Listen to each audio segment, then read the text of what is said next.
Hello दोस्तों, subscribe we are economics channel and click on bell icon for our latest videos. तो दोस्तों welcome to we are economics. तो जैसा कि हम लोग को पता है कि हम लोग बात कर रहे हैं सेशन 2021 के मैक्रो इकोनॉमिक्स के बारे में। तो मैक्रो इकोनॉमिक्स का हम लोग का सेकेंड चैप्टर चल रहा है अभी, जिसका नाम है नेशनल इनकम। तो यहाँ पे नेशनल इनकम की बात करें तो नेशनल इनकम में हमने काफ़ी सारी चीज़ें सीख ली हैं। तो जैसे कि अगर बात की जाए एग्जैक्टली नेशनल इनकम होता क्या है, ठीक है। नेशनल इनकम के बाद हम लोगों ने देखा डिफरेंस क्या होता है नेशनल इनकम और डोमेस्टिक इनकम के बीच का। फिर वो जो तीन फॉर्मूलेस आप लोगों को स्कूल में पढ़ाए जाएंगे वो वाले देख लिए हम लोग ने बहुत अच्छे तरीके से। क्या फॉर्मूलेस थे? National income is equal to domestic income plus NFIA। इसका उल्टा कर देंगे तो domestic is equal to national minus NFIA। इसका अगला करते हैं gross is equal to net plus depreciation. इसका उल्टा करेंगे तो net is equal to gross minus depreciation. उसके बाद देखते हैं तो MP is equal to FC plus NIT और FC is equal to MP minus NIT। तो ये तीन बेसिक फॉर्मूलेस हमने देख लिए। इन तीन बेसिक फॉर्मूलेस देखने के बाद हमने बहुत अच्छे से एग्रीगेट्स देख लिए कि नेशनल इनकम के 8 एग्रीगेट्स देख लिए थे। इन्हीं 8 एग्रीगेट्स से कुछ न किसी भी एक एग्रीगेट से किसी भी दूसरे एग्रीगेट में हम लोग जा सकते हैं विद दीज 3 फॉर्मूलास ओनली, ठीक है। फिर इन एग्रीगेट्स की पूरी डेफिनेशन हमने बनाना सीख ली, है ना। हमारे पिछले वीडियो में हमने पूरी डेफिनेशन बनाना सीख ली। और कुछ न्यूमेरिकल बेसिक वाले न्यूमेरिकल करके भी देख लिए कि हमने आपको बताया है कि किसी भी एग्रीगेट से किसी भी दूसरे एग्रीगेट में जा सकते हैं। कैसे जा सकते हैं वो इस तरीके से हमने कुछ क्वेश्चंस आपको करके दिखाए भी। आज के इस वाले ये सब वीडियो देखने के लिए, इन सब चीज़ों को समझने के लिए just go to the I button पे हमें हमारे पुराने सारे वीडियोस आ जाएंगे नेशनल इनकम के। तो वहां से एक बार पूरे पुराने वीडियोस देख लीजिए ताकि आपके दिमाग में बैठ जाए कि चल क्या रहा है एग्जैक्टली, समझ में आए। और सेशन 2021 का सबसे पहला चैप्टर मैक्रो इकोनॉमिक्स का है, तो वो भी देखने के लिए go to the I button, आपको वहां पे भी लिंक मिल जाएगी या फिर उसकी पूरी प्लेलिस्ट बना के रखी है मैंने। उस पूरी प्लेलिस्ट की डिस्क्रिप्शन में मैंने लिंक वहां पे भी डाल दी है प्लेलिस्ट की। तो आज के वीडियो में हम लोग बात करने वाले हैं किस चीज़ की, दो अलग अलग चीज़ों की। जैसे कि हमने आपको बताया था कि GDP क्या होता है, कि GDP एट MP वाली हमने वो वाली डेफिनेशन तो बनाई थी कि market price of all the goods and services produce with in the domestic territory of the country, वो नहीं। अब हम लोग बात कर रहे हैं क्या GDP एक्चुअली होता क्या है। तो GDP की डेफिनेशन भी बताई थी हमने आपको। GDP की डेफिनेशन क्या होती है कि ये होता है प्रोडक्शन या फिर expenditure of all the goods and services in the economy. जितने अच्छे तरीके से अगर हम नेशनल इनकम आपको बता रहे हैं, नेशनल इनकम बहुत टफेस्ट चैप्टर कहलाता है, मैं आपको बता रहा हूँ अभी भी, जितने अच्छे तरीके से नेशनल इनकम आपको पढ़ाया जा रहा है हमारे इस वीडियोस में, अगर आपने बहुत सही तरीके से पढ़ लिया तो कोई भी एक ऐसा क्वेश्चन नहीं होगा जो नेशनल इनकम का आपके बोर्ड एग्जाम्स में आ जाए और आपको ना बने। मैं गारंटी दे देता हूँ इस चीज़ की, ठीक है ना। तो बात करते हैं, अच्छा ध्यान से देखिएगा पूरे आखिर तक वीडियो, ताकि हम लोग अभी ये जो टॉपिक पढ़ने वाले हैं वो मोस्ट इंपॉर्टेंट टॉपिक है नेशनल इनकम का। ताकि ये वाला टॉपिक, ये थियोरेटिकल टॉपिक है पर आता है पेपर में, बहुत ज़्यादा चांसेस होते हैं इसके आने के। तो आखिर तक देखिएगा क्या, ताकि ये चीज़ आपको आखिर तक बन जाए, हर एक चीज़ क्या क्या पढ़ा रहे हैं हम आपको।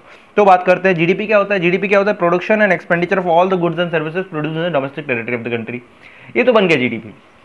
अब GDP की बात करते हैं। GDP क्या हो गया? अभी इधर क्या बताया मैंने कि हमारी कंट्री में जितनी भी गुड्स एंड सर्विसेज बन रही हैं या फिर हमारी कंट्री में जितनी भी गुड्स एंड सर्विसेज के ऊपर जो भी खर्च हो रहा है, ये पेन बना तो पेन की वैल्यू जुड़ेगी। पेन की वैल्यू कितनी थी? 5 रुपए। तो 5 रुपए पेन की वैल्यू जुड़ेगी, तो 5 रुपए में का प्रोडक्शन जोड़ लो या एक्सपेंडिचर जोड़ लो, दोनों में से कोई भी जोड़ लो, तो एक्चुअल वैल्यू जो रहेगी 5 रुपए रहेगी। तो यहाँ पे बात करते हैं GDP की। तो GDP दो तरीके का रहता है, एक रहता है नॉमिनल GDP, एक रहता है रियल GDP। नॉमिनल GDP की बात कर लेते हैं, समझ लेते हैं पहले क्या होता है। कि let us take an example, कि हमने एग्जांपल के तौर पे समझ लिया GDP की नॉमिनल GDP होता क्या है।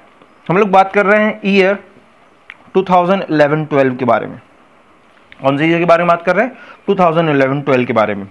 यहाँ पे कमोडिटी अगर देख ले, तो कमोडिटी हमने ले ली वीट। आप वीट को समझ सकते हैं कि वीट अकेला वीट नहीं है, ये क्या है? All the goods and services हैं, ठीक है। सारी गुड्स एंड सर्विसेज की हम लोग बात कर रहे हैं। वीट नाम दे दिया उसको भले, ठीक है। यहां पे बात कर रहे हैं वीट की क्वांटिटी। अगर हम देखें तो 2011-12 में हम लोग कितनी क्वांटिटी खरीद रहे थे? 20 टन्स, कितनी टन्स खरीद रहे थे? 20 टन्स क्वांटिटी खरीद रहे थे। किसकी? वीट की। मतलब कि हमारी कंट्री में टोटल गुड्स एंड सर्विसेज की डिमांड कितनी हो रही थी, या फिर डिमांड कितनी हो रही थी, आउटपुट कितना बन रहा था? 20 टन्स का। ठीक है, ऐसे एग्जाम्पल के तौर पर समझ लो। यहाँ पे अगर बात करें तो 2011-12 में वीट की एक्चुअल प्राइस क्या चल रही थी पर टन के हिसाब से? 100 रुपीज, 100 पर टन।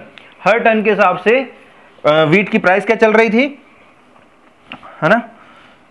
तो हर टन के हिसाब से वीट की प्राइस क्या चल रही थी? 100 रुपए। ठीक है, 2011-12 की बात कर रहे हैं। तो इस समय पे अगर देखा जाए तो हमारी कंट्री में टोटल जीडीपी कितना क्रिएट हुआ? कुछ नहीं, इन दोनों को इंटू कर देंगे तो जीडीपी अल्टीमेटली क्या हो जाएगा? 2000। तो यहां पे एग्जांपल के तौर पे हमने क्या समझा कि 2011-12 की बात कर रहे हैं हम लोग ने, वीट ले लिया है एग्जांपल के तौर पे। वीट क्या है? वीट का मतलब सारी गुड्स एंड सर्विसेज का एग्जांपल दे लिया। आउटपुट मतलब टोटल वीट कितनी बनी, कितनी एक साल के अंदर बनी है? 20। उस समय पे उसकी प्राइस कितनी है? 100 पर टन के हिसाब से। तो टोटल जीडीपी हमारा कितना क्रिएट हुआ? मतलब कि टोटल कितनी चीजें हमारी कंट्री में बिकी? इतने की। कितने रुपए पे बिकी? इतने रुपए पे। तो टोटल जीडीपी कितना आ गया? 2000 आ गया। इतना समझ में? यहीं पे बात करते हैं चेंजेस की। जब हम लोग पहुंच गए 2016-17 में, 2016-17 की बात कर रहे हैं, कमोडिटी वीट ही है, पर यहां पे अगर बात कर रहे हैं तो आउटपुट की बात कर रहे हैं, तो आउटपुट हमने अभी कॉमन ही रखा हुआ है। ठीक है, 20 टन हम लोग खरीद रहे हैं। आउटपुट हम लोग ने पहले भी 20 टन खरीदा था, आज भी हम लोग 20 ही टन खरीद रहे हैं। पर आज के आउटपुट की प्राइस अगर देख ली जाए तो वो कितनी हो रही है? तो पता है, आज के आउटपुट की प्राइस अगर 2011-12 से लेके 2016-17 में प्राइस कितनी हो गई आउटपुट की? 500 रुपए की। 11-12 से लेके 16-17 में बीच के 5 साल में कमोडिटी की प्राइस जो है 100 रुपए से 500 रुपए हो गई। कितने गुना हो गई? 5 गुना हो गई। ठीक है, कोई दिक्कत नहीं। हम लोग कितना आउटपुट खरीद रहे हैं? 20 ही आउटपुट खरीद रहे हैं, कोई दिक्कत नहीं। तो यहां पे हमारा जीडीपी अगर देखा जाए तो हमारा जीडीपी कितना आएगा? 10,000। कि पहले हमारा जीडीपी कितना आया था? 2000। अब हमारा जीडीपी कितना आ गया? 10,000। हमारा जीडीपी बढ़ता हुआ दिख रहा है, हमारा जीडीपी बढ़ता हुआ दिख रहा है फ्रॉम 2000 टू 10,000। ठीक है, वो तो दिख रहा है। पर हम लोगों ने यहाँ पे चेंजेस क्या देखे कि 2011-12 में जो कमोडिटी की प्राइस थी वो थी 100 रुपीज पर टन। ठीक है, 2016-17 में जो कमोडिटी की प्राइस थी वो क्या थी? 500 रुपीज पर टन। ठीक है, तो जब भी कभी हम लोग जीडीपी का कैलकुलेशन करते हैं, यहाँ पे जीडीपी हमने निकाल के देखा, तो जब भी कभी हम लोग जीडीपी का कैलकुलेशन करते हैं on the basis of their current prices of the commodity, कि वीट की 2011-12 में प्राइस क्या थी? 100 रुपए। ठीक है, वीट ही की 2016-17 में प्राइस कितनी थी? 500 रुपए। आज क्या चल रहा है? 2021 सेशन चल रहा है, तो वीट की 2021 सेशन में प्राइस कितनी होगी? मान लीजिए 1500 रुपए। तो उस हिसाब से प्राइस तय करेंगे, उस प्राइस से हम लोग जीडीपी निकालेंगे। तो जब भी कभी हम लोग जीडीपी का कैलकुलेशन कर रहे हैं उन कमोडिटीज की करंट प्राइस के हिसाब से, तो उसको बोलते हैं नॉमिनल जीडीपी। तो नॉमिनल जीडीपी की डेफिनेशन लिख लेते हैं।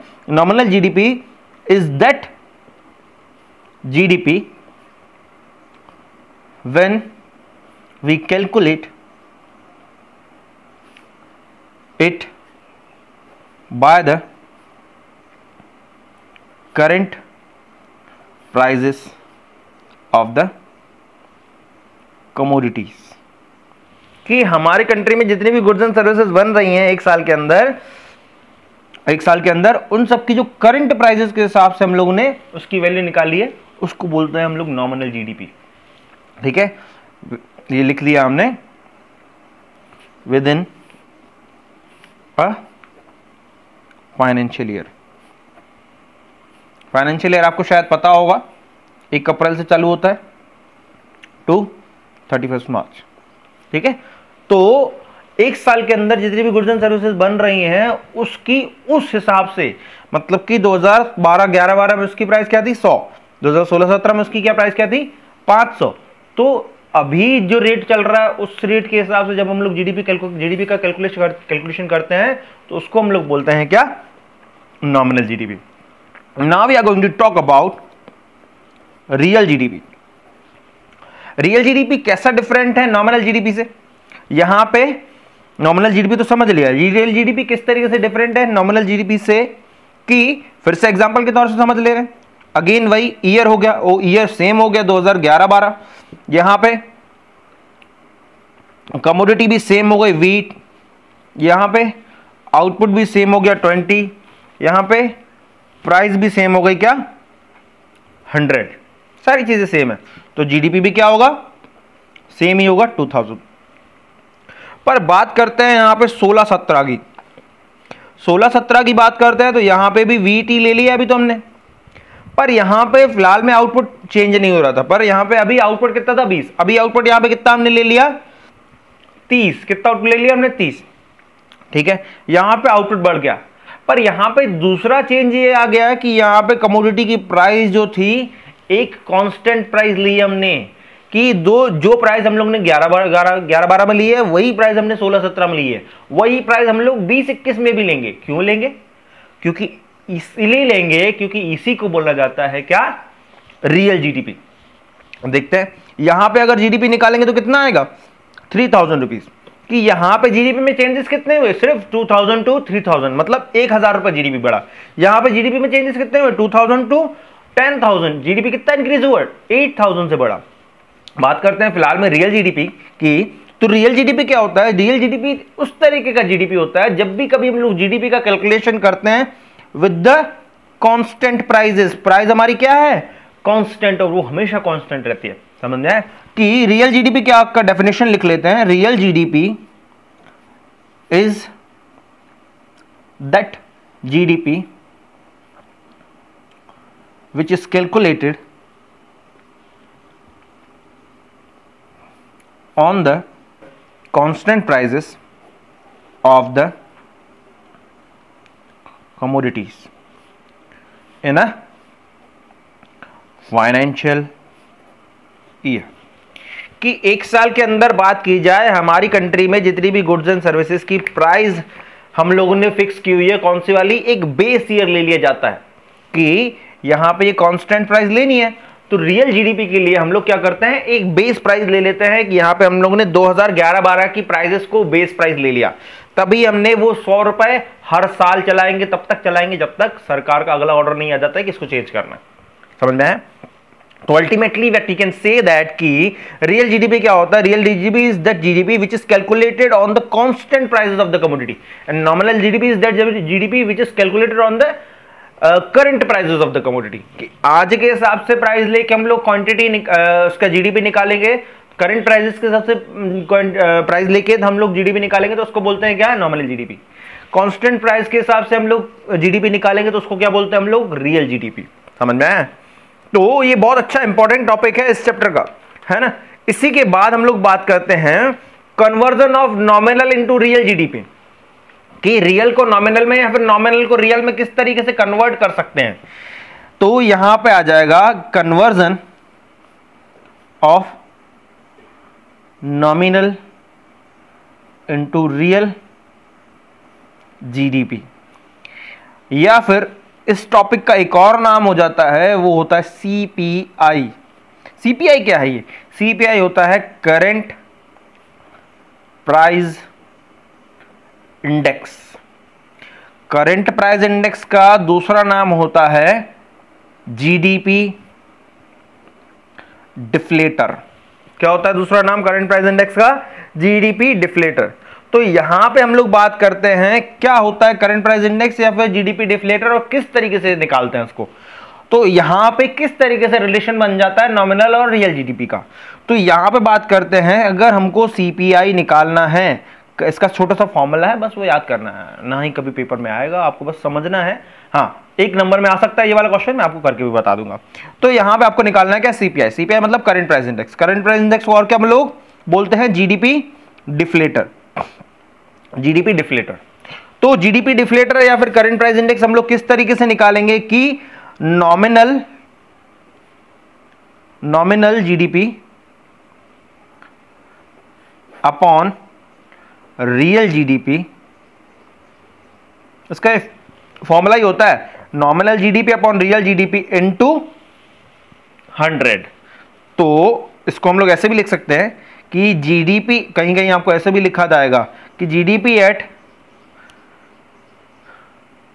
Current prices upon GDP at constant prices into 100। तो GDP at current prices upon GDP at constant prices into 100 कर देंगे तो क्या आ जाएगा, सीपीआई आ जाएगा। तो यहां पे हमारे पास तीन चीजें आ गई, क्या, सीपीआई, फिर से फॉर्मूला लिख दे रहे हैं आप लोग समझाने के लिए, क्या, CPI is equal to nominal GDP upon real GDP into 100। आपके पास एक सीपीआई हो जाएगा, दूसरी चीज हो जाएगी नॉमिनल जीडीपी, तीसरी चीज हो जाएगी रियल जीडीपी। अगर आपको नॉमिनल रियल जीडीपी दिया हुआ है तो सीपीआई निकाल लोगे, अगर आपको सीपीआई नॉमिनल जीडीपी दिया हुआ है तो रियल निकाल लोगे, अगर आपको सीपीआई रियल दिया हुआ है तो नॉमिनल निकाल लोगे। सिंपल सा फॉर्मूला है। जैसे कि आपको एक नंबर का क्वेश्चन आ जाएगा, हमने आपको बताया था कि एक सिंपल सा एक नंबर का क्वेश्चन आ सकता है कि हमने आपको बताया था calculate nominal GDP when real GDP is equal to 240, ठीक है। रियल जीडीपी आपको कितना दिया हुआ है, 240 दिया हुआ है, and CPI is equal to 120। CPI दिया हुआ आपको 120, रियल जीडीपी दिया हुआ 240। आप क्या करोगे, ये वाला फॉर्मूला लगा कि नॉमिनल जीडीपी निकाल लोगे। क्या है formula, CPI is equal to nominal GDP upon real GDP into 100। रख देते हैं कि सीपीआई कितना है 120, नॉमिनल कितना है जो निकालना है, और रियल कितना दिया हुआ है 240। तो सिंपली निकाल लेते हैं, बड़ा ही इजीली आंसर आ जाएगा। तो यहाँ पे हम लोग को नॉमिनल जीडीपी निकालना है, तो नॉमिनल जीडीपी निकालना है तो कुछ नहीं, 120 इंटू 240 हो जाएगा, अपॉन में क्या आ जाएगा 100। क्या कर देंगे हम लोग, 120 इंटू 240 डिवाइडेड बाय 100। तो यहाँ पे 0 से 0 कट गया, 0 से 0 कट गया, आंसर क्या बचा 12 इंटू 24, और 12 इंटू 24 करते हैं तो आंसर आ जाएगा हमारा 288। ये क्या बन जाएगा हमारा नॉमिनल जीडीपी। तो बात करते हैं, बड़ा ही सिंपल तरीका है जिस तरीके से आप लोग रियल को नॉमिनल में, नॉमिनल को रियल में कन्वर्ट कर सकते हो। तो हमने आपको फिर से बता दे रहे हैं एक बार, फॉर्मूला सिंपल सा, CPI is equal to nominal GDP upon real GDP into 100। So thank you so much girls and guys for this video. इसके अगले वीडियो में देखेंगे एक बहुत ही इंपॉर्टेंट टॉपिक जो आपके नेशनल इनकम में से एक न एक पॉइंट उसमें से आता ही है। Thank you so much girls and guys, bye bye.